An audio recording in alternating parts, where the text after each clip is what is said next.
در برنامه امروز چند شخصیتی برجسته و نازنین با ما هستن. هم آقای بیژن کیان عزیز با ماست، خانم نازنین انصاری عزیز با ماست، خانم شهران تبری عزیز با ماست و آقای دکتر اسماعیل نوری‌علا. درود بر شما نازنین جان. درود بر شما. درود بر شما جناب میبودی، درود به بینندگانتون، مهمانان عزیزتون، آقای بیژن کیان، شهران تبری عزیز که از لندن حتما هست و آقای نوری‌علا و به خصوص خانم سارا ایرانی. نوروز همگیتون مبارک و هر روزتون نوروز. ممنون، تشکر میکنیم. نوروز مجدد به سارای عزیز تبریک میگم.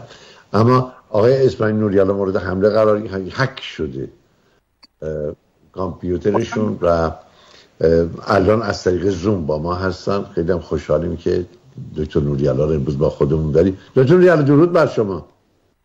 سلام عرض میکنم خدمت دوستان عزیزم، خانم انصاری، خانم تبری، جناب کیان و خود حضرت عالی، و نوروز رو تبریک میگم خدمت دوستان و شنوندگان و بینندگان این برنامه. خانم تبری عزیز درود بر شما. درود. من هم درود میگم به دوستان عزیز، دوست نازنینم، نازنین انصاری، آقای کیان، آقای دکتر نوری‌علا، خود شما آقای میبودی عزیز و بینندگان و خانم سارا ایرانی و بقیه همکارانتون و همونطور که گفتم بینندگان عزیز، نوروز رو شاد باش میگم به همه. ممنونم. بیژن کیان عزیزم دائما در سفر بوده ها، دائما در هواپیما رفت و برگشت. شما خسته نباشید. خسته نباشید. سپاس از شما. درود به شما بینندگان بسیار محترم و نه فقط یک درود ولی سپاس از دوستان بسیار محترمم که سال هاست که شاهد فعالیتشون هستم، بی‌شائبه، صمیمانه و با پشتکار و در یک خط مستقیم حرکت میکنن به جلو. سرکار خانم انصاری، سرکار خانم تبری، جناب دکتر نوری‌علا و خود شما که تمام این سالها زحمت کشیدید. نوروز که تبریک میگیم ولی فکر میکنم 13 به در نحسی برای خامنه ای خواهد بود. آیه میبودی جلو همیانان یه استاد زن دانشگاه به خاطر حمایت پشتیبانی از حماس اخراج شد. اصلا تأسف یک پزشک در شرق آمریکا به خاطر پست های عدیده در حمایت از یک گروه تروریستی آدمخور آدمکشی که ملت ایران رو هم بدبخت و بی‌نصیب نگذاشته از فعالیت های تروریستی و تخریبی خودش. بکنید پزشک درس خونده، تحصیل کرده، پست مهمی داره، شغلی داره، حالا بعض اخراج از بیمارستان تازه اداره مهاجرت انگشت گذاشته که قرار برن رو به احتمال زیاد اخراج میشه یا اجازه اقامتش در آمریکا لغو میشه، نمیدونم. خب اما امیانان تهدید ترامپ به بمباران ایران، همینطور پاسخ علی خامنه‌ای. ترامپ گفت یا میشینید مذاکره میکنید بر سر مسائل هسته‌ای یا منتظر بمباران باشید. بمبارانی هم که ما میکنیم چیزیست که شما هرگز نظیرش ندیدید. این حرفای ترامپ که در گفتگو با NBC. اجازه بدید که بریم اول از آقای بیژن کیان عزیز. آقای کیان سراپا گوش. بله، شروع کردم صحبت امروز رو با اینی که امسال به نظر میرسه که خامنه‌ای مطمئنه که نحسی 13 گریبان او رو خواهد گرفت. چون همینطور که در یکی از سخنرانی‌های متعددش، چون این روزها یکی از علامت‌ها و نشانه‌های ترس این هستش که او هر روز سخنرانی می‌کند، هر روز چیزی برای گفتن دارد که در حقیقت محتواش چیز مهمی نیست، همون صحبت قبلی است. و اگه در یک کلام بخوایم تحلیلی از صحبت خامنه‌ای ارائه بدیم، اون کلام ترسه. ایشان ترسیده، حقم داره به ترسه. بازواش قطع شده، نیروی نیابتیشو نداره، بانک مرکزیش برشکسته است، فروش نفتش در دنیا به مشکل برخورده، 17 کشتی عامل نفت جمهوری اسلامی در نزدیک مالزی متوقف شدن. این تهدیدی که جمهوری اسلامی برای بستن تنگه هرمز میکرده و به خودش اجازه میداده که اطمینان نفس شاید کاذبی برای خودش ایجاد بکنه، در حقیقت وجود نداره. این با حضور ناوگان پنجم آمریکا در اونجا امکان اینکه آمریکا توانایی بستن تنگه رو داشته باشه خیلی بیشتره تا اینکه جمهوری اسلامی، به خصوص که وجب به وجب آبهای خلیج فارس با تکنولوژی بسیار پیشرفته مرتب رصد میشه. آقای میبودی یک پشه از روی این آبها پرواز بکنه، سیستم‌های بسیار پیشرفته این حرکت رو ثبت میکنن، به شکل العمل نشون میدن، حتی بدون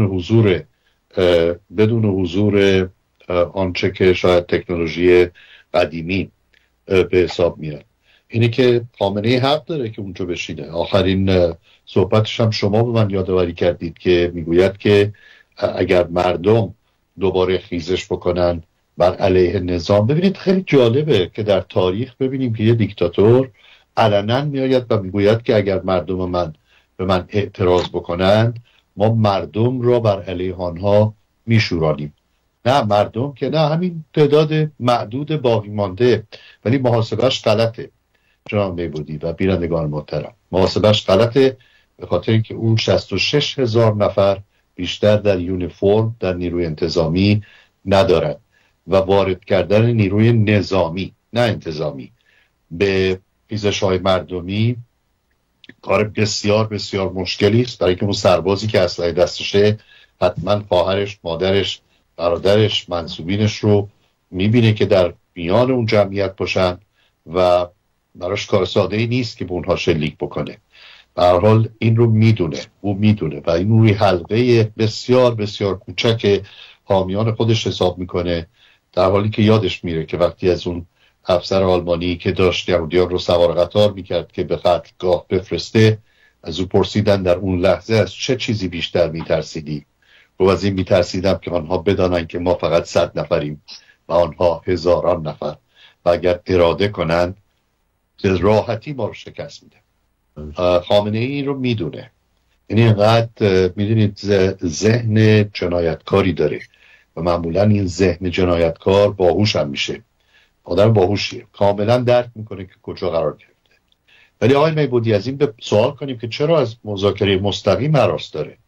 چرا؟ من فکر کنم 2 دلیل رو میشه تصور کرد، ممکنه دلایل بیشتری داشته باشه، ولی دلیل اولش اینه که دیدن رفتار آقای ترامپ رو با آقای زلنسکی و دیدن که چگونه آقای ترامپ به سرعت تغییر جهت میده، به سرعت عقیده‌شو عوض میکنه و این چالاکی در مذاکره خب اسباب هراس مضاعفی است برای آقای خامنه‌ای.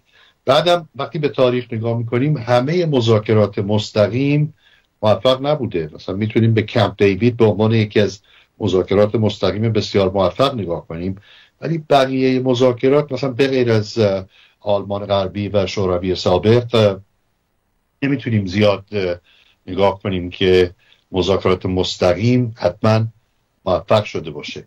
و یکی از دلایلی که اینو میگم اینه که خب اگر اینطوره اون طرف قضیه، پس چرا آقای ترامپ اصرار به مذاکره مستقیم داره؟ چون میخواد تحقیرش کنه، چون میخواد که به زانو در بیاره اون رو، میخواد که این بار شما فرمودید که نکنه که بیان یه حمله نظامی بکنن و بعدم برن و سیستم هم سر جای خودش بمونه. به باور من مشکله که تصور کنیم که سیستم تمام اعتبار و حیثیتش رو در طول این سالها به برنامه هسته‌ای خودش بسته و امروز بیاد و زانو بزنه که تمام، یعنی من فکر میکنم هیچ جای شکی باقی نمیماند که آقای ترامپ چه میخواهد. ایشان نابودی کل سیستم هسته‌ای ایران رو میخواد و بعد از اون هم برنامه موشکی خواهد بود، پایان نخواهد یافت. همونطور که گفتیم این معامله‌گر، این آقای ترامپ چنان معامله‌ای با آقای خامنه‌ای خواهد کرد که تاریخ هم فراموش نکنه. آقای میربودی تشکر میکنم. کیهان، روزنامه کیهان گذاشته بود خبر مربوط سخنرانی خامنه‌ای رو، من زیرش تفسیرهای جوان‌ها رو خوندم. نوشته که راحت و آرام بخواب و فقط شعار بده. چقدر شبیه چاوچسکو شدی. این پیل جاسوس نمیداند این بار جان سالم به در نمیبرد. یکی دیگه، ملت نظر آخوند کسی است که پول مفت میگیره پای منبر شعار میده. نابودمون کردی، چی میخوای از جون این مردم؟ یکی دیگه، حرفهای تکراری، گرانی دلار، سختی زندگی برای مردم. یکی دیگه، به زودی نماز میت برایت میخوانند. یکی دیگه از درون بیشتر میترسه تا بیرون. منظور اشاره دشمنی خامنه‌ای با ایران همان است که بود. یکی دیگه ترس سراسر حنجرش رو گرفته. یکی دیگه مردم رو تهدید نکن آخوندک احمق. یکی دیگه شرارت خودت تو هستی. یکی دیگه تا کی باید این پیر کفتار را تحمل. اینا واکنش های نسل جوان تو ایران. خانم نازنین انصاری عزیز کیهان بفرمایید. بله، به دنبال صحبت‌های آقای کیان چند نکته به نظرم رسید، همین در ارتباط با صحبت‌های آقای خامنه‌ای امروز در سخنرانیش. اولا این آقا تمام مدت همونطور که آقای کیان گفتن پشت سر هم دارن سخنرانی میکنن، ولی چیزی که به نظر میرسه اینه که چقدر صداشون بیشتر لرزناک شده. دوم این که خیلی میخواستن نشون بدن که جمعیت زیاد هست، در صورتی که بر اساس اطلاعاتی که دریافت شده اینا همین جمعیتی هستن که از مراسم به مراسم تکون میدن، میبرنش دیسخورا، میخوایم بهشون بگین، میبرنشون راهپیمایی، در جاهایی که باید تلویزیون باشه همین آدما رو میارن. این نکته دوم. سوم اینی که وقتی میخوان دارن شعار میدن چقدر بیرونق دارن شعار میدن. اینایی که جلو نشستن سردار سپاه هم انگار که مثلا از پلوی بافورش اومده مثلا به زور دستشو میبره بالا. بعدش اینی که این آقایی که این همه پشت سر هم تمام مدت دارن سخنرانی میکنن یک بار نشستن در جمع خبرنگاران که پاسخ بدن به سوالات، فقط دستور میدن. بعدش چیزی که به نظرم خیلی مهمه، ما از چندی قبل شنیده بودیم که اینا به دنبال مذاکره هستن و مذاکره دارن میکنن، ولی خب برای همین آدمای میتونیم بگیم 5 تا 10% که ازشون واقعا اینا آخر بالاخره خندق آخر نظام هستن، اینا رو باید تو خط نگه دارن و باید که به اینا نشون بدن که برای این قلدری داره به یه جایی میرسه.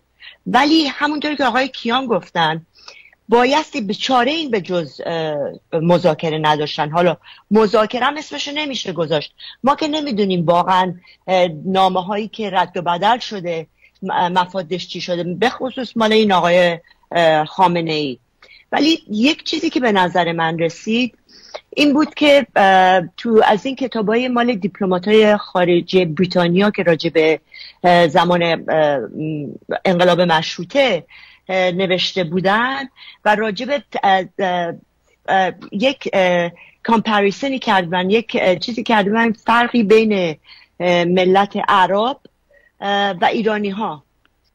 البته این مثل ایرانی های امروز نیست، اینی که میگم بیشتر من یاد آقای خامنه ای و این آدماش میندازه که میگن دل عرب و سیر نگهدار و ایرانی رو گرسنه، طوری که بریتانیا با ما در زمان مشروطیت و اینا رفتار میکرد و الانم زیر تحت فشار اومدن.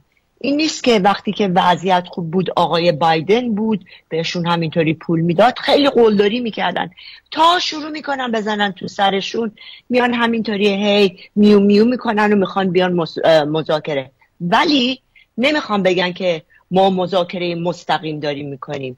مثل هر آخوند دیگه ای که واقعا رجزخوانی میکنه و دلایل مختلفی درست میکنه، در الان چیز اینی که غیر مستقیمشون یعنی چی؟ به سر خودشون به این آقای خامنه ای گفتن آقا این آقای ویتکاف، استیون ویتکاف، این کارمند دولت آمریکا که نیست، حالا درست یا اشتباه، خب بالاخره ادوایزر به پرزیدنت، پس مذاکره با این، صحبت با این غیر مستقیمه. این فقط واسه اینه که مردم ایران و روشون و چششون رو تمام مدت مثل این 46 سال فقط گول بزنن و ببینین کشور رو به کجا رسوندن. حالا ببینیم به 13 به در آقای کیان گفتن 13 به در روه. ببینیم ایران چطوری بهشون جواب خواهد داد. ممنونم، تشکر میکنم.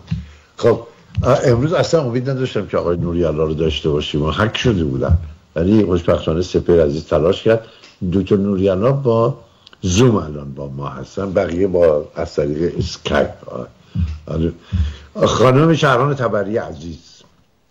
بله سپاس.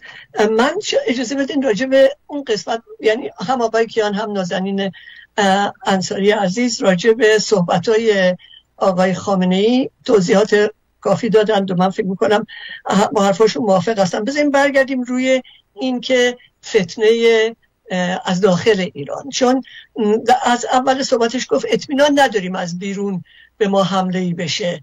یعنی چی؟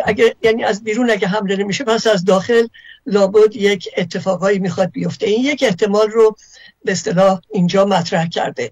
من فکر میکنم این فتنه داخل که ازش صحبت میکنه دو قسمت داره. یکی این که مردم بلند شن و این خیلی محتمل هستش و حالا برای اینکه از یه موضوع به یه موضوع نرم، اول به همین موضوع اشاره کنم که اگه مردم که حتما مردم اگر یه شرایطی پیش بیاد که امکان بیرون اومدن داشته باشن این کار رو خواهند کرد و ترس بیشترشون از زنها هستش. اینجا این روزا دقت کرده باشین به جای اینکه زنای بی حجاب رو کتک بزنن زنای حجابدار رو کتک زدن.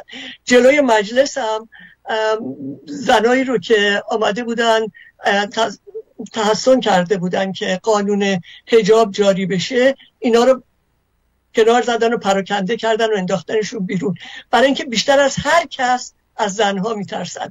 من واقعا گاهی فکر میکنم اگه یه روز زنها تصمیم بگیرن که مردا باشن کنار و فقط زنها برن که به اینا حمله بکنن، واقعا اون یه روز سرنوشت سازی خواهد شد. به هر حال این امید و آرزوی من هستش. ولی در مورد فتنه‌ای که راجع بهش صحبت میکنه، این فتنه فقط از طرف مردم نیست و جالبه که میگه اگه مردم بیان به خیابون مردم باهاشون مقابله میکنن. پس مردم اینجا معلوم نیست کی هستن.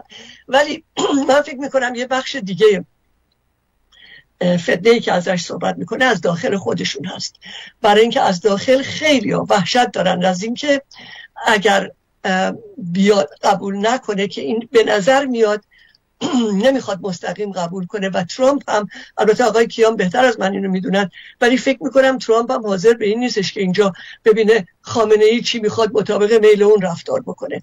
اون میخواد خواست خودش رو اعمال بکنه. بنابراین خیلی ها از درون نظام ترسیدن و اون فتنه‌ای هم که راجبش صحبت میکنه میتونه خیلی داخلی باشه و از بیرون اتفاقا نباشه. یعنی از ببین اینا هر وقت که یه اتفاقی میفته، مردم میان تو خیابون یا حتی از درون خودشون اعتراض هایی میشه، اینا رو نسبت میدن به مجامع خارجی. ولی این بار اگر کسانی از درون این سیستم بلند بشن، واقعا معلوم نیست تکلیف اینا چی میشه. و به نظر من اگر این اتفاق بیفته، یعنی از درون خودشون ریزشی بشه که جلوش بایستن، اون وقت مردم هم تشویق میشن که بیان و از اون حمایت کنن و به اصطلاح یک اتحادی اینجا برگزار بشه و واقعا جمهوری اسلامی از هم بپاشه. این یک اصطلاح تصویری هستش که به نظر من میاد غیر محتمل نیست که از داخل خود نظام هم به دلیل ترس بخوان مذاکره بکنن و ولی ترامپ قبول نکنه که بدون مذاکره غیر مستقیم رو قبول نکنه و این یک آشوب و یا آشفتگی در وضعیت اونجا به وجود بیاره. البته من اینو هم اضافه بکنم که به قدری گزینه‌های مختلف وجود داره در اینجا و شرایط میتونه تغییر بکنه هر روز، که من به شخصه نمیتونم بگم که به طور قطع چه اتفاقی میفته، به طور قطع به چه سمت و سوی خواهد رفت، ولی میتونم بگم که به احتمال قریب به یقین به یک تحول جدیدی با یک تحول جدیدی روبرو خواهیم شد. تشکر. شد حرفای آقای مصطفی مهرایی، استاد دانشگاه در تهران، نامه‌ای که مستقیم برای خامنه‌ای فرستاده، خیلی گویای وضعیت موجود در ایران باشه، ولی ایشون اعلام کرده که من برای 20 سال ذکرم آمادم. برنامه‌ش تأکید میکنه به علی خامنه‌ای که دو راه داری. یک، خودت رو ببخش، خودت رو ببخشی، خانه با نورد بازی کنی، یه دنبال زندگی خانوادگی موسیقی گوش بکنی، دنبال آرامش باشی. دو، از مردم بخواید تو رو ببخشن. راه دیگری وجود نداره، هیچ راهی میگه برای ایران وجود نداره. هم باید خودت رو ببخشی، اول خودت رو ببخشی، بعد از مردم طلب بخشایش کنی به خاطر این زندگی جهنمی که اونها تحمیل کرد. آقای دکتر اسماعیل نوری‌الله عزیز. دکتر نوری‌الله، بله عرض کنم که نمیدونم صدا میرسه اونجا دیگه، بله خیلی هم رساس عرض کنم حضورتون که من فکر میکنم یک سناریوی دیگه هم اینجا وجود داره. اگر که آدم به تاریخ جوامع دیکتاتوری مراجعه بکنه، به حال یک قشری از جامعه بر جامعه دارن حکومت میکنن و وقتی که دوران عرض کنم که شکست آغاز میشه و عقب نشینی آغاز میشه، سعی میکنن همه چیزو بندازن گردن اون کسی که در رأس سیستم نشسته و بعد خودشون اون رأس رو عرض کنم که قطع بکنن. من همش این روزا یاد این هستم که نادرشاه که اون همه عظمت داشت و غیره و هندوستان رو فتح کرده بود، این حرفا عاقبت به دست سرداران خودش کشته شد. من فکر میکنم که یه چنین چیزی در انتظار آقای خامنه‌ای هم هست.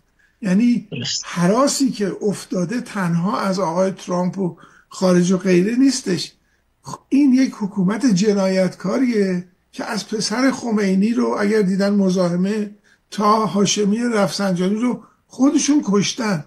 حالا اگر که اینا پی ببرن که واقعا مشکل این هستش که آقای خامنه‌ای که همه دیرک ها به او وصل شده است میخواد اینجا حرف آخر رو بزنه و این نمیتونه از موقعیت خودش صرف نظر کنه، من فکر میکنم اینا خودشون حالا یا پنجره رو باز میذارن سرما بخوره بمیره یا به جورش میفتن و میکشنش. من فکر میکنم خامنه‌ای از اطرافیان خودش هم بسیار بیشتر از آقای ترامپ میترسه و من فکر کنم احتمال این که این اطرافیان منافع خودشون رو در این تشخیص بدن که هرچه زودتر از شر این مرتیکه راحت شن هم به نظر من وجود داره. ممنون، تشکر. یکی از پیام‌های خیلی درخشان و مؤثر درباره 13 نوروز رو امسال ما از شاهزاده رضا پهلوی داشتیم و توصیه که به مردم ایران کرد و به نظرم خیلی دلیل مهمی بود. مثلا برای روز طبیعت، این که مردم این سنت درخشان رو امسال به شکلی سیاسی تاریخی برگزار کنن. جناب بیژن کیان عزیز، اگر از هم دیگه پرسشی دارید چی با خیلی راحت باشید، اصلا هر پرسش دارید بکنید، بعدم گوش میکنم. کیان سراپا گوش.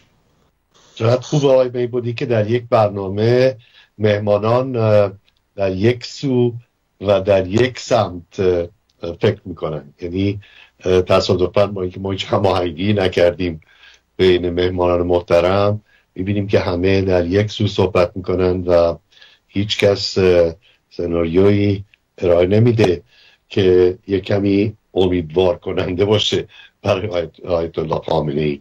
البته خامنه‌ای خودش هم اگر چیزی بشنوه باور نخواهد کرد، چون وضعیتش بسیار جدیه. ببینید شما جای خامنه‌ای باشید، بعد ببینید که یک مملکت دیگری میآید و به اسناد بسیار سری و محرمانه شما که با شدت ازش محافظت میشه در نهایت اصطلاح حبس اینا قرار گرفته، میاد سقف و سوراخ میکنه، کامیون مدارک شما رو بیرون میبره. شما نگاه کنید، نشستید میبینید که مهمان شما، کسی که آقای اسماعیل هنیه در تخت خوابش نابود میشه و حذف میشه و شما فکر میکنید که خب بالاخره اینایی که دور بر من هستن، هم اینایی که مسئول محافظت بودن، به هر حال اینجا شرکت داشتن دیگه، حالا نکنه که اینها سراغ خود من هم بیان. شما نشستید میبینید که دانشمند ارتبی شما به صورت خارق‌العاده‌ای هست میشه. بنابراین اطمینانی برای شما نمیمونه. اگر شما جای خامنه‌ای باشید منطقیه که شما بسیار بسیار هراسناک باشید. صحبتی رو که راجع به آقای دکتر نوری‌علا صحبت میکنن خیلی جدی بایستی راجبش فکر کرد، چون در این سیستم هیچ کس به هیچ کس وفا نکرده. از اول کار که شروع کنیم اونهایی که در کنار خمینی بودن مثل قطب‌زاده و بقیه طعمش رو چشیدن و این سیستم به کسی وفا نکرده. خامنه‌ای هم این رو میدونه و در ضمن خودش میدونه که بدون کمک داخلی قاسم سلیمانی حذفش چندان ساده نبود. بدون کمک داخلی حذف هنیه ساده نبود و دیگران.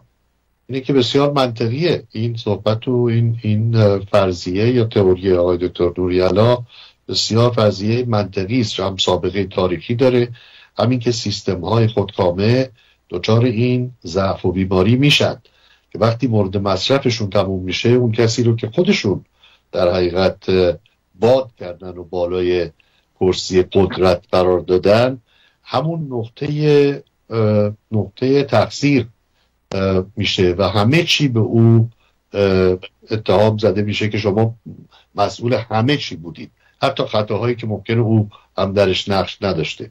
اینه که برای جمهوری اسلامی نمیشه آینده خوبی رو در نظر گرفت، در حالی که برای مردم ایران به باور من آینده بسیار روشنه. یه ستون منظم شکل گرفته. به نظر نمیاد، برای اینکه وقتی از اینجا نگاه میکنین فقط چیزای منفی رو میبینیم، ولی بسیار نکات مثبتی در مبارزه شجاعانه مردم ایران در حرکت اونها تمام اون چیزهایی رو که میخوان در حقیقت دارن، فقط ما نمیتونیم ببینیم چون ما نزدیک نیستیم. اونها هم صف منظم دارن، هم تفکر منظم دارن، هم میدونن که چی میخوان. یه وقتی بود که میگفتن مردم میدانن چه نمیخواهند ولی نمیدانند که چه میخواهند. میبینیم امروز که مردم میدانند که چه میخواهند، بسیار روشن با وضوح با آنچه که اعتقاد دارند با اطمینان کامل در راهی که بهش اعتقاد دارن گام برمیدارن امروز.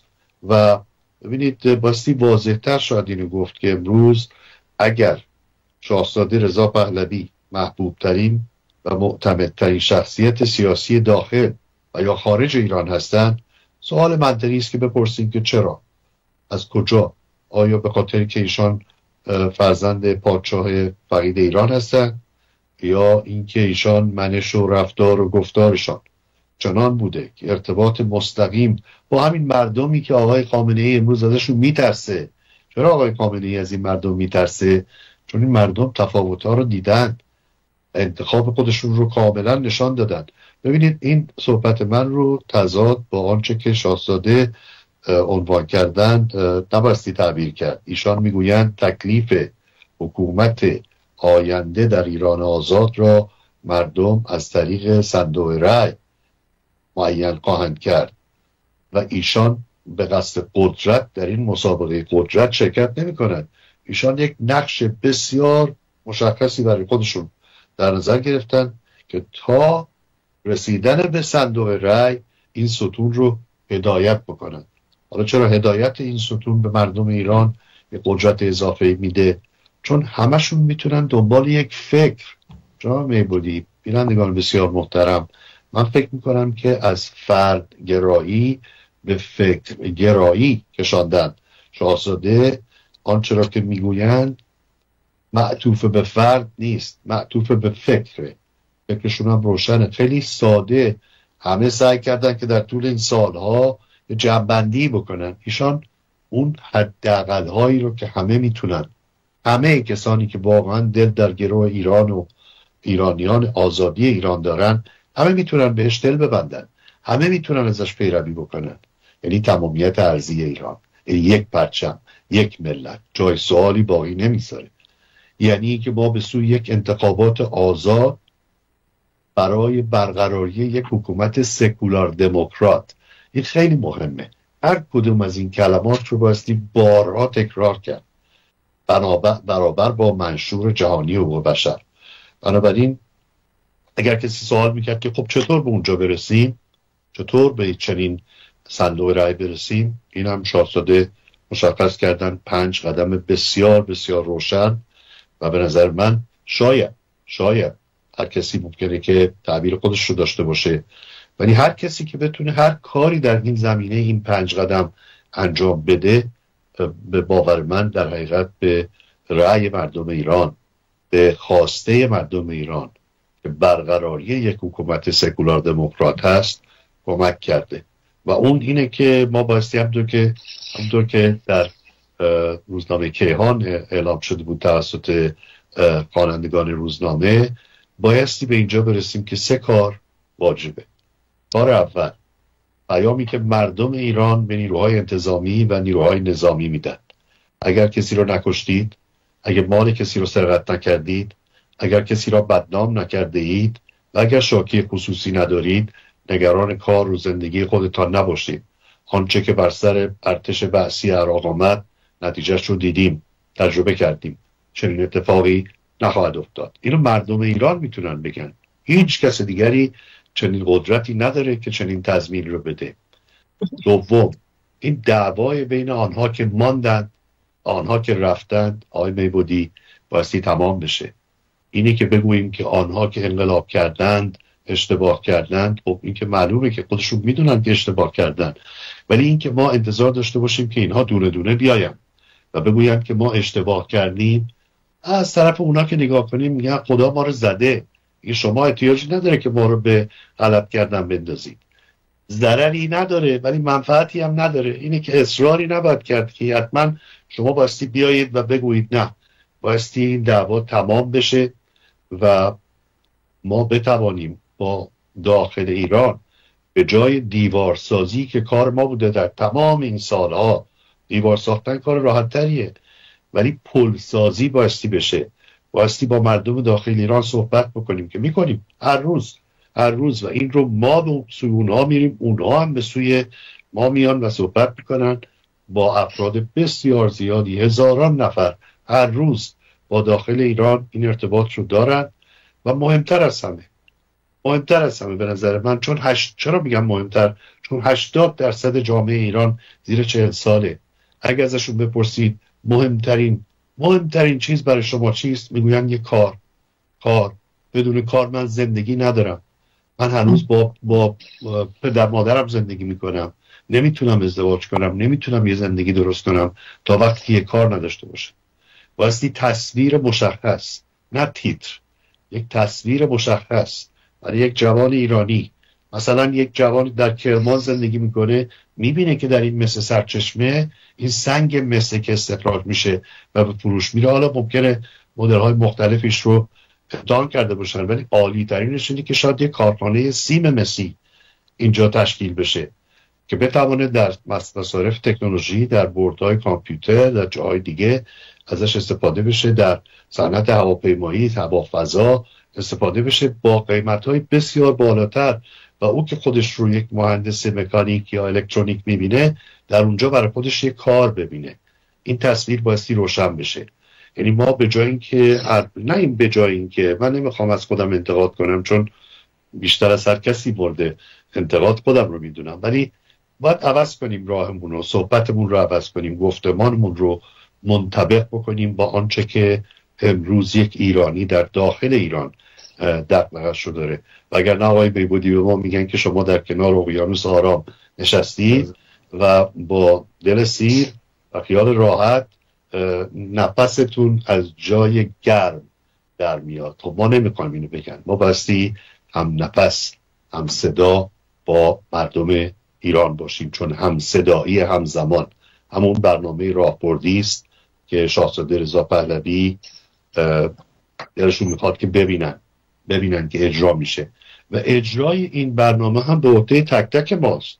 این به هیچ عنوان به صورت متمرکز قابل اجرا نخواهد بود، برای اینکه هر گروهی با دوستان خودشان، هم فکران خودشان، اون حلقه رو تشکیل میدن که بپرسن با یک سوال برای آزادی مردم ایران چه کمکی، چه خدمتی از دست ما برمیاد و برابر یک نظم در اونجا جلو برن، غیر متمرکز، و پیروزیش حتمی خواهد بود جناب آقای مهبودی و بینندگان محترم. ممنونم. آقای مجتبی برای من تکست داده که نوشته پیرمرد شرور، میگه هیچ کس به اندازه او نمیشه، حتی قدرت خارجی، که این چنین ضربه بزنه به وضعیت بد و معیشت مردم. میگه با همین حرفاش دوباره دلار گرون شده، قیمت کالاها رفته بالا، همین حرفایی که میگه هر بار که حرفایی میزنه و که بوی شرارت میده و بوی جنگ طلبی از این قبیل، بلافاصله روی زندگی مردم اثر میگذاره.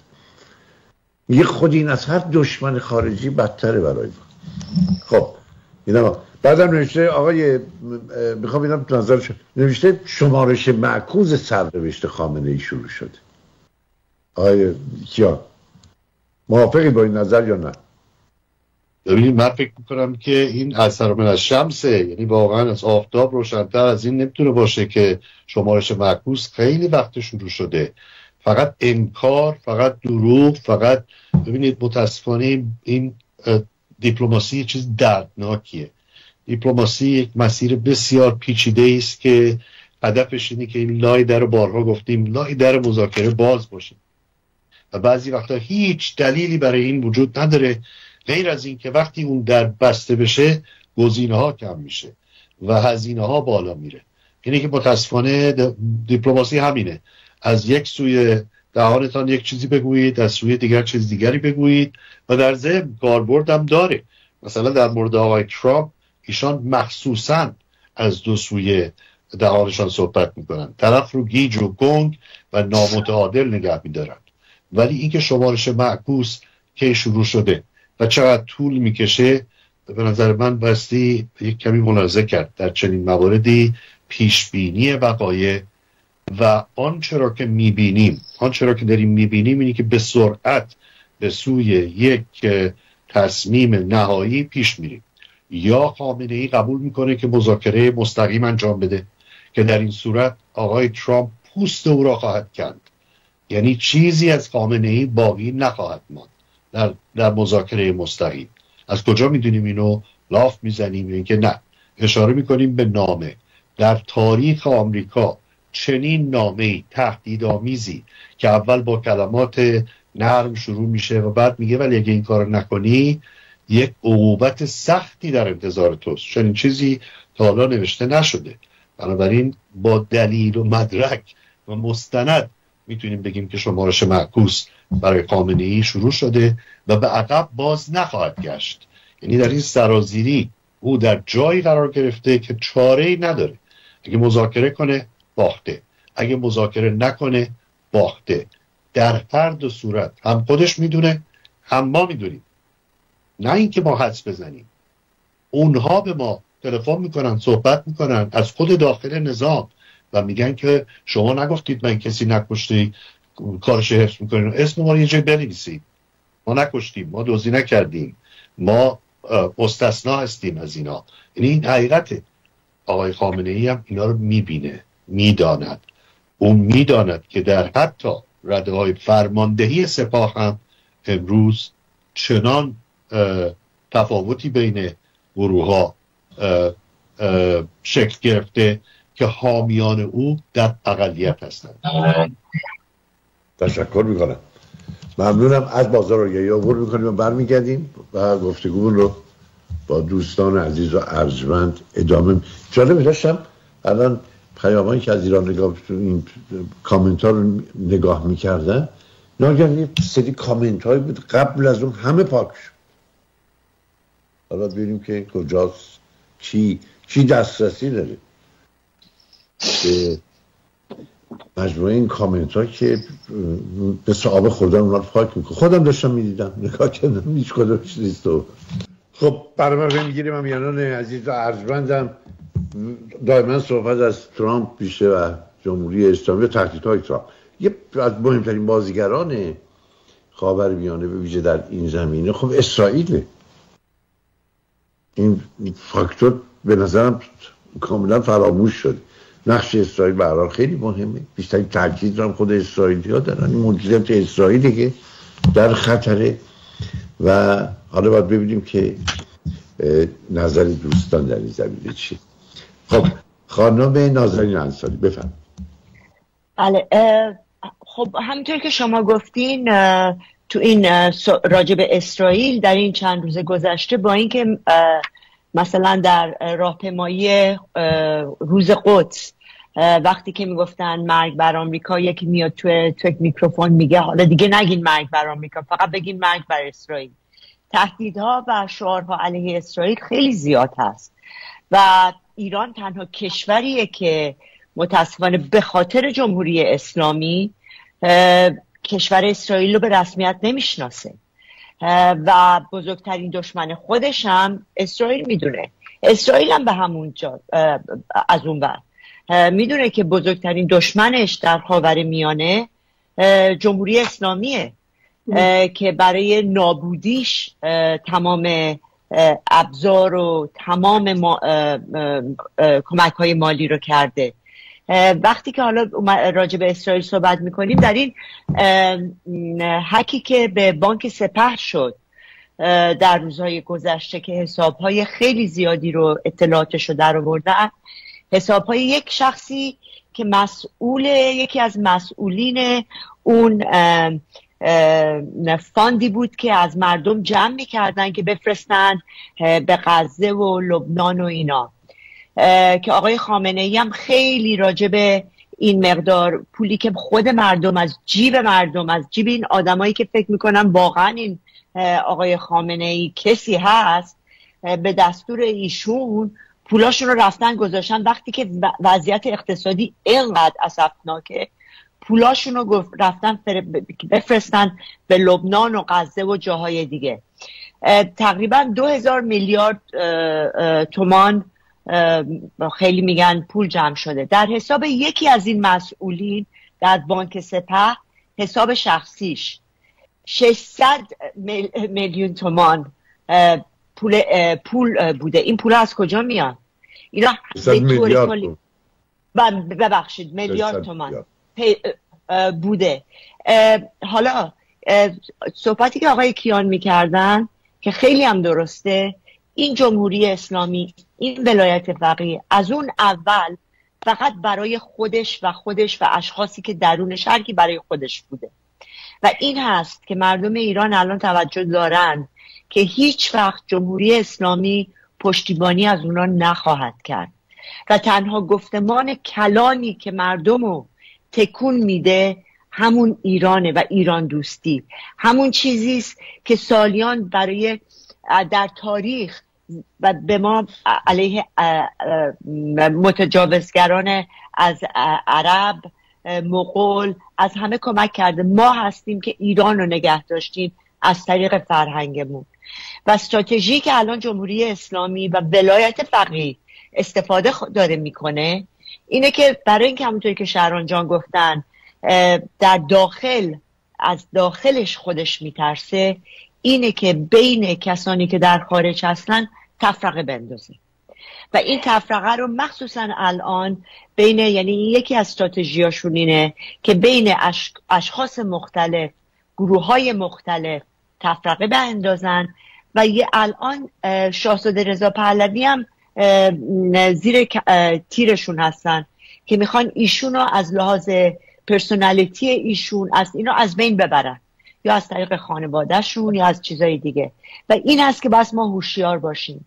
یکی که این حملات نشون میده که شاهزاده برعکس بقیه تمام کسانی که چهرهای سیاسی که در این سالها بودن و رفتن یا وقتی که بهشون حملاتی شده دیگه رفتن، شاهزاده پشتیبانیش روز به روز بیشتر شده و من به عنوان یک کسی که از سن 17-18 سالگی تمام مدت در تظاهرات واشنگتن و جاهای دیگه ضد جمهوری اسلامی راه میرفتیم و همدیگر رو میشناختیم و میدونستیم چند نفر هستیم، با هم میدونستیم کیا هستیم. الان از انقلاب مهسا به بعد یک دفعه میبینین یک دفعه پشتیبانی شاهزاده از همه بیشتر شده. یعنی تعدادی که گروه‌های جدید، چهره‌های جدید، افراد جدیدی که می آمدن. من وقتی برای صدای آمریکا کار میکردم، برای تظاهرات جلوی سفارت می رفتیم، ممکنه 20 نفر 30 نفر می آمدن. الان ببینین جمعیت چه کار میکنه وقتی که مثلا تو این در ویکند گذشته در هامبورگ چقدر از خودشون نشون دادن. این به خاطر خود شاهزاده است، به خاطر اینکه برای 46 سال هیچ تغییر موضع ندادن، همون صحبت ها رو کردن، به خاطر اینکه ایشون نماد یک نهاد فرهنگی هستن، تاریخی هستن، کسی هستن که یک چهره شخصیت مدرن هستن، از طوری که با خانوادهشون هستن، با بچه هاشون هستن. و بعد پیشینه دوران پهلوی. امروز در توییتر شبکه‌های مجازی کیهان اگه ببینید میبینین که خط راهنی که در ایران هنوز هست زمان پهلوی درست شده. وقتی میبینین سد مال دزفول، سد دز بعد از بمبار هیچ چیش نشده، اینا تمام زمانهای اون زمان درست شده. بیشتر پروژه های مسکن و آبادی که ایران الان این آقایون دارن میخورن مثل پاراسیت، اینا تمام از اون دوره است. و این برمیگرده به خاطر همینه که شاهزاده از اون زمانم قدرتش رو میگیره. ولی مهمتر اینه که کسیه که به دنبال قدرت نیست، در صورتی که این آقایونی که سر کار هستن هم به دنبال قدرتن، هم به دنبال چپاولن و هم اصلا فکرشون ایران نیست. پس ایرانه که ما رو نگه میداره. گفتمان کلان ما عشق به ایرانه. تشکر میکنم. خانم تبری عزیز بفرمایید. بله، در فرصتی هم از هم دارید میتونید بکنید تا یادتون باشه. بفرمایید. من میخوام در دنباله صحبت نازنین جان انصاری بگم که وقتی مردم از داخل ایران فریاد زدن این نبرد آخر پهلوی برمیگرده یا این آخرین نبرد پهلوی برمیگرده، اون موقع و اصلا تمام شعارهای نوروزی رو وقتی که دیدیم متوجه شدیم که واقعا اون چه که از حالا شما میگین از دوران مهسا خب خیلی رشد پیدا کرد و بزرگ شد، ولی قبل از اون هم این خود من از 2019 به بعد شروع کردم درباره نقش شاهزاده صحبت کردم و اهمیتشون و بارها گفتم به عنوان یک سوسیال دموکرات، کسی که طرفدار برنامه‌های رفاهی هستم، طرفدار نوعی به اصطلاح رفاه مردم هستم، از مشروطه پادشاهی و مشروطه پادشاهی موروثی حتی دفاع میکنم. این حالا یک موضوع الان به شدت وسعت پیدا کرده. میخوام از همینجا یک گذری بکنم به مسئله دموکراسی و صحبتی که آقای کیان گفتن، سکولار دموکراسی، و اینکه ما مسئله دموکراسی و پیشبرد تفکر و گفتمان دموکراسی و راه‌های رسیدن به دموکراسی در حال حاضر یکی از وظایف مهم ماست. من شما نازنین جان میدونید که چقدر وقتی که من راجع به احزاب و اهمیت احزاب دموکراتیک صحبت میکنم، نه هر حزبی، برنامه‌های مفصل نوشتم و مقالات زیادی در این مورد، و این یکی از کارهاییه که ما باید حتما دنبال کنیم. خیلی ها ایراد میگیرن که حزب در خارج از کشور معنی نداره. من میگم اینها احزاب نمونه هستن. اینها احزاب، بله درسته، زادگاه هر حزبی، زادگاه ارگانیک هر حزبی داخل کشور خودش هستش، ولی تا جایی که دیکتاتوری هست احزاب نمیتونن رشد پیدا بکنن. زمانی ما میتونیم احزاب نمونه رو از خارج تشکیل بدیم و به مردم توصیه بکنیم که وقتی فروپاشی شد اون وقت بدونن که چی کار میخوان بکنن، نه اینکه تازه بگردن دنبال این که چه باید کرد و چی کار باید کرد که بعد بیاد باز دوباره یک وضعیت نامناسبی مطرح بشه، برقرار بشه. این به نظر من یکی از مسائل حکومت و قانون و خیلی خیلی مسائل دیگری که به دموکراسی کمک میکنه. نقش جامعه مدنی، نقش مسئله توسعه. ببینید یه موقعی بودش که وقتی میگفتیم سوسیال دموکرات همه فکر میکردن یکی چپیه، از چپی به اون معنی، ولی من باید این توضیح رو بدم که مسئله وقتی من میگم سوسیال دموکرات یعنی در دموکراسی اون چه که پایدار هست و اون چه که دموکراسی رو میسازه تعادله. در میانه بودن، در میانه قرار گرفتن. و من به عنوان یه آدمی که به هر حال معتقد به رفاه مردم هستم، معتقدم رفاه بدون توسعه ممکن نیست. برای اینکه رفاه به وجود بیاد باید توسعه داشت. همونطور که آقای کیان گفتن که در کنار معدن مس بتونیم سرمایه گذاری بشه برای اینکه کار ایجاد بشه. باز هم شما آقای کیان بقیه همه صحبت از این کردیم که مردم ایران چی میخوان؟ مردم ایران کار میخوان. برای اینکه کار داشته بشه ما باید آموزش رو سرمایه گذاری کنیم، باید رو بهداشت سرمایه گذاری کنیم و باید رو توسعه سرمایه گذاری کنیم. بنابراین من فکر میکنم یک تعادلی در اینجا ضروریه که ما از اون تعادل بخوایم به یک دموکراسی واقعا پایدار برسیم. چون اگر بخوایم وزنه رو هر کجا بذاریم اون وقت عکسش ایجاد میشه و اون تعادل به هم میخوره و به هم داشته باشید. برای میگیریم من میانان ارجمندم. آقای بیژن کیان اشاره میکردن به اینکه پاره از هواداران نظام پادشاهی درخواستایی دارن، معمولا از شاهزاده رضا پهلوی یا از دولت‌های خارجی که باید به اینها پاسخ داد، چون پاره از این درخواست‌ها واقعا هم غیر معقوله، هم غیر منطقی است، نشدنی است. درست هم میگن. حتما اینا رو مطرح میکنیم و راجع بهش صحبت میکنیم. آقای دکتر اسماعیل نوریعلای عزیز بفرمایید. من فکر میکنم سخن خانم طبری ناقص موندش. اشکال نداره شما بفرمایید. نه بفرمایید خانم طبری، راست میگن. آره ببخشید. سخنتون تمام کنید، خواهش تتمه سخنتون رو بگید. بفرمایید. بسیار عالی. من فقط میخواستم یه نقبی هم بزنم به مسئله اسرائیل که راجبش صحبت شد و بگم که اتفاقا اگر بخواد جالب این استش که در همین صحبت آخرش آقای خامنه‌ای به طرز خیلی خشنی نسبت به اسرائیل صحبت کردن و گفتن که اسرائیل باید از صحنه حذف بشه. یعنی قبلا صهیونیسم و غیر اوزاره که این شعارها رو میدادن، ولی اینکه اسرائیل باید از صحنه جغرافیا حذف بشه این یکی از شعارهایی بود که گاهی شما این رو میشنیدید. و الان فکر میکنم یه دلیلی که این حرف رو زده ترس زیادی که از اسرائیل داره، چون اگر حمله به ایران بشه این حمله از سوی اسرائیل خواهد بود، چون اسرائیل از نظر قوانین بین المللی محتاج هستش که به ایران، به جمهوری اسلامی حمله بکنه.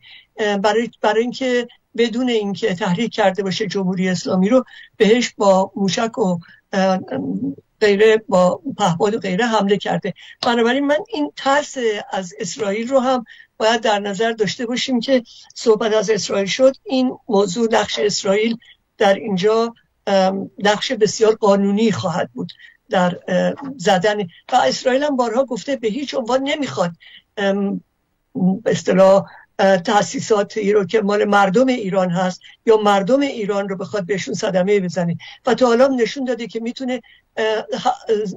میتونه حملات نقطه‌ای بکنه و با این کار اتفاقا میتونه بیت خامنه‌ای رو بزنه، میتونه تأسیسات هسته‌ای رو بزنه، میتونه سپاه و تأسیسات موشکی رو بزنه و بدون اینکه به مردم صدمه‌ای وارد بشه. برای همین ترس و در واقع به این ترتیب پایان جمهوری اسلامی رو اصطلاح اعلام بکنه. این رو خواستم بگم که مسئله اسرائیل هم در اینجا نکته مهمی. من جای آقای نتانیاهو بودم یه نامه تشکر برای آقای خامنه‌ای میفرستم، تو مجوز دادگاه پسند رو آقای خامنه‌ای امروز صادر کرد، دیگه اجازه رو به اسرائیل داد که هر وقت دلش میخواد، بخاطر اینکه یک دولت دشمن موجودیت اسرائیل اعلام میکنه به صراحت که ما خواهان پایان کار این سرزمینی و موجودیتش رو براندازی کنیم. دیگه سند بیشتر از این نبود که آقای خامنه‌ای داد در اختیار اسرائیل. آقای نوریعلای عزیز، عرض کنم که من فکر میکنم یک نکته ای رو شاید لازم باشه توضیح بدم. توی این 45-6 ساله ای که حکومت اسلامی برقراره، بارها من شنیدم که مثلا میگفتن کارتر از خمینی میترسید یا مثلا آقای ترامپ از خامنه‌ای نمیترسه. من میخواستم راجع به ماهیت این ترس عرض بکنم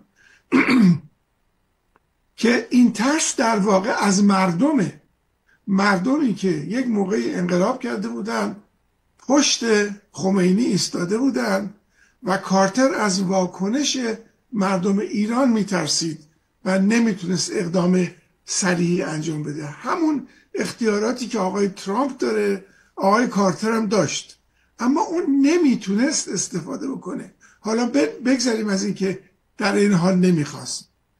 آقای کارتر نمیتونست این کار رو انجام بده برای اینکه یه ملتی به فریب خورده بود، هرچی که بود انقلابی کرده بود و پشت رهبری خودش ایستاده بود. الان به نظر من اصل قضیه اینه که نه اینکه آقای ترامپ خیلی مقتدره، آقای ترامپ جرأت نداشتش که به ایران حمله کنه، نمیدونم جاهای نقاط مختلف رو بزنه یا اسرائیل این کار بکنه اگر مردم به رهبری خودشون پشت نکرده بودن. این رهبری الان دیگه یک موجود مفلوک عرض کنم که کنار گذاشته ای شده ایه که دیگه کسی ازش نمیترسه چون مردم پشت سرش نیستن. من این عرض رو به این خاطر میکنم که در بسیاری از مواقع خود مردم فراموش میکنند قدرت و تأثیر خودشون رو در جریانات سیاسی، در حالی که همیشه این مردم، اگر دکتر مصدق تونستش نفت و ملی کنه نه به خاطر این بودش که بریتانیا از دکتر مصدق میترسید، از مردمی که دکتر مصدق رو پشتیبانی میکردن که برای اینکه این کار رو انجام بده. الان هم به نظر من کلید اصل قضیه در دست مردمه، مردمی که برخلاف مثلا همون دوران ملی شدن صنعت نفت، در دوران آقای اوباما آمدن گفتن که با اونای یا با ما، یعنی که دارن به خارجی میگن که ما با توییم، بی خود میگن نمیدونم دشمن ما همینجاست، بی خود میگن امریکاست. اینها همه نشانه این هستش که یک رهبری روز به روز لاغرتر شده، روز به روز حمایت خودش رو از جانب مردم از دست داده و در نتیجه کار به جایی کشیده که بخش عمده‌ای از مردم حتی به اون کسی که میگفتن دشمن میگن بیا آقا بزن ما رو راحت کن از شر این قضیه. بنابراین این شمارش معکوس عمر آقای خامنه‌ای و عرض کنم که خود حکومت اسلامی به این دلیل به کنار، یعنی آغاز شده و به لحظه نهایی داره میرسه که روز به روز مردم خودشون رو از این حاکمیت جدا کردن و من فکر میکنم که اگر مردم به قدرت خودشون در صحنه سیاسی واقف بشن و بدونن که چگونه اونها هستن که عاقبت سرنوشت خودشون و جامعه خودشون رو تعیین میکنند، اون وقت این قشر خاکستری که گفته میشه هنوز بلا تکلیف نگرانه که در آینده چه خواهد شد، اون هم اگر که باریکتر و کوچکتر بشه و عده‌ای از اونها چه در داخل حاکمیت و چه در داخل مردم به مردم بپیوندند، به نظر من اصلا احتیاجی به حمله نظامی نخواهد. ممنونم، تشکر میکنم. جالبه شنیدم از یکی از روزنامه‌نگاران عراقی که سعودی ها دارن با هشت شبی صحبت میکنن، یعنی هیئت‌هایی از هر دو طرف به طور مخفیانه، یعنی این کار به کجا کشته. هشت شبی که شیعه طرفدار علی خان، گروه نیابتی بوده در اونجا، امروز حالا داره لاس میزنه با که عربستان سعودی چون اونا پول میدن و حوثی هم که به تای خط رسیدن. تمام تأسیساتی که سپاه قدس برای اونها ساخته بود، هزینه میلیون ها دلار، از پایگاه های موشکی و از این قبیل، اینا یکی بعد از دیگری همه در حملات هوایی ایالات متحده آمریکا نابود شد. آقای بیژن کیان عزیز، سراپا گوشی صداتون صدا بفرمایید. صدا نداری. الان نه نداری صدا. چی کار کردی؟ دستکاری کردی؟ یکی اومده صداشون رو قطع کرد. نه صدا ندارید. نه یه دقیقه اومد ولی بعد رفت. آره یه ثانیه. یک ثانیه. بله 1 ثانیه. ببخشید من تو شما. کی دستکاری؟ تنظیمات دستگاه شما طوریست که وقتی شما صحبت میکنید صدای من قطع میشه. اینه که وقتی من صحبت میکنم اگر شما صحبت کنید صدا قطع خواهد شد. الان فکر میکنم صدای من میرسه. بله صدای شما بسیار. میبودی و بینندگان محترم با پوزش از این اشکالات، برنامه زنده این اشکالات رو داره. داشتم فکر میکردم که سعی به تاریخ خیلی قدیم بزنیم. بعضی وقتا کمک میکنه که بفهمیم که چه میگذریم. من فکر میکنم که برگردیم به توسیدید، این مورخ معروف یونانی که هنوز بعد از گذشته هزاران سال اندیشه کلاسیک سیاسی او اندیشه غالبی است.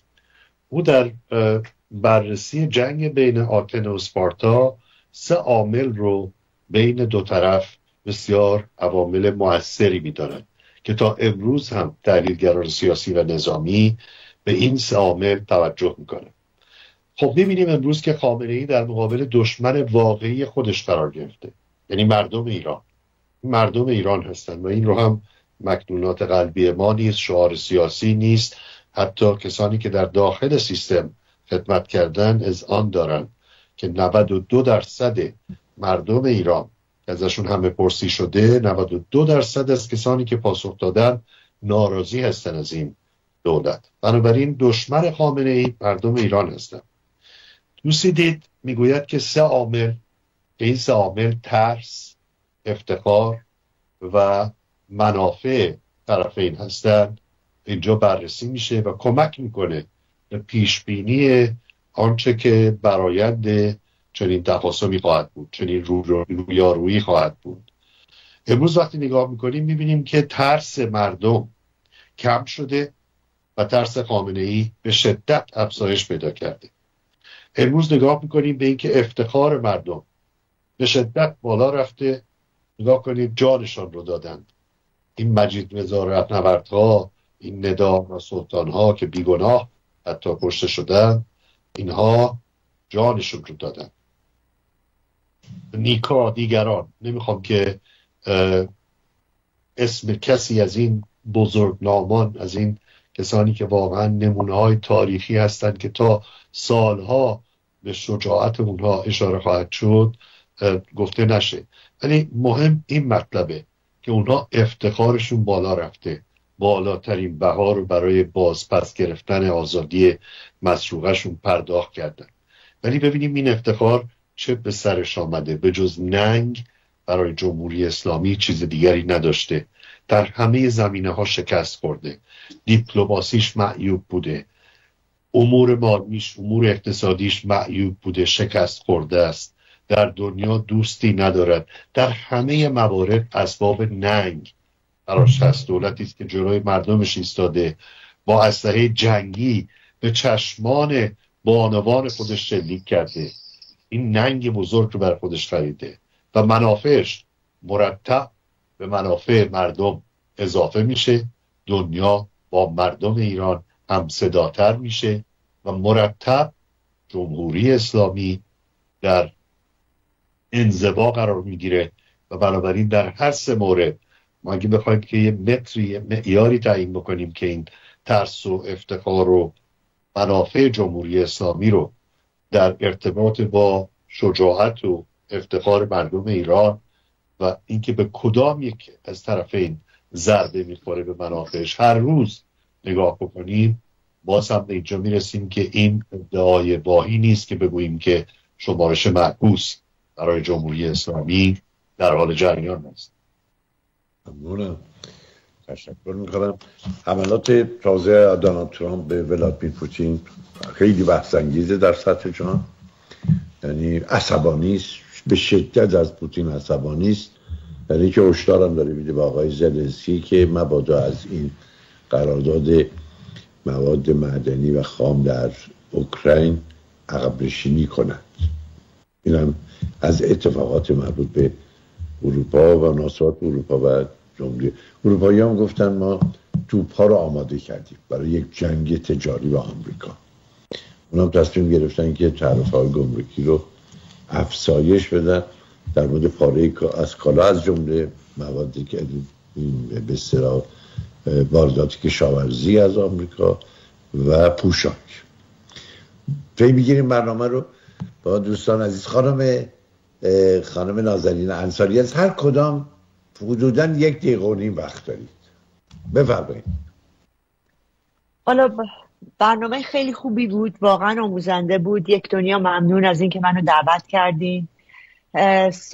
چند روز دیگه دوباره نوروز 13 به در پیش خواهد اومد و ایرانی ها یک بار دیگه نشون خواهند داد که عشقشون به ایران و از به خاطر ایران و از طریق ایران چطور آینده رو برای خودشون دوباره میتونن سرنوشت رو دوباره بنویسن.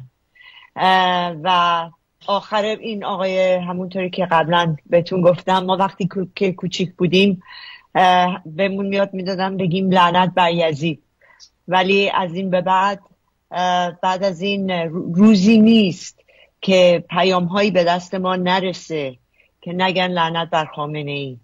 و تا ابدالدهر این ادامه خواهد داشت که چطور جمهوری اسلامی، ولایت فقیه، مملکتی که به اون آبادی بود، توانایی بود، به کجا رسونده، به چه فلاکتی رسونده.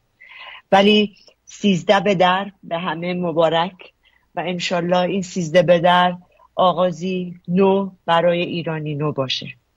ممنون، تشکر، سپاس. خانم تبریت. من فکر میکنم بد نیست که همونطور که خودتون آقای میبودی عزیز صحبت کردید از تلاش های اروپا و مسائلی که بر اثر تعرفه ها و غیره برای اروپا پیش اومده، از یک خبر دیگه ای صحبت بکنم که شاید برای هم اروپا و هم آمریکا خبر خوبی باشه.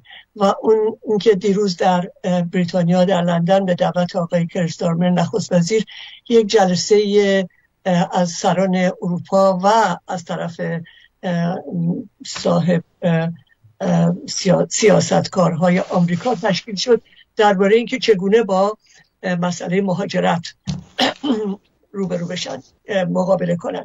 ببینید مسئله مهاجرت در تمام کشورهای غربی یکی از مسائلی شده که باعث صدمه زدن به دموکراسی شده در واقع.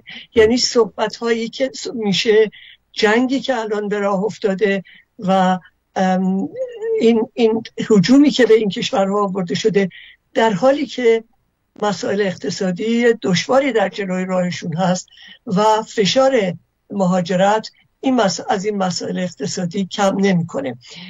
و دنبال واقعا و فکر میکنم این جلسه دیروز یک جلسه‌ایه که در آینده به اون اشارات زیادی خواهد شد برای اینکه ببینن که راههای جلوگیری از این موضوع چی هستش. و من خیلی تعجبم که تا حالا چطور نتونستن این راه رو پیدا بکنن.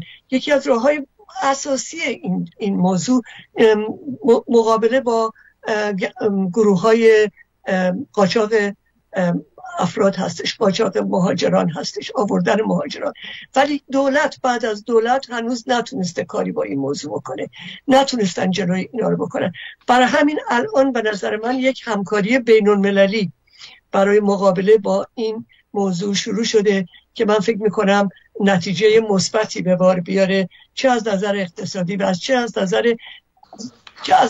نظر انسانی. برای اینکه یک مسئله دیگه که من بخوام به اون حتما اشاره بکنم که اگر مردم یک کشوری اونایی که میان مهاجرت میکنن معمولا میگن جزو کسایی هستن که قابلیت‌های بیشتری دارن، برای اینکه میدونن که در جای دیگه میتونن کوله بارشون رو بیارن و زندگی جدیدی درست کنن. اگر این مردمی که قابلیت‌های بیشتری دارن تو مملکت خودشون بمونن، برای اون ممالک هم بهتر هستش، برای اون ممالک هم مفیدتر هستش، به جای اینکه نیروی انسانی برجسته مثلا کشوری مثل ما الان در اینجا، من دیروز در یک اورژانس پزشکی رفتم به یک بیمارستان، نرس و دکتر و هم دکتری که فوق‌العاده واقعا من در 10 دقیقه حالمو خوب کرد ایرانی بودم. همه تشکر میکنم. وقت رو متاسفانه تمام شد. آقای نوری‌الله ببخشید وقت به شما نرسید.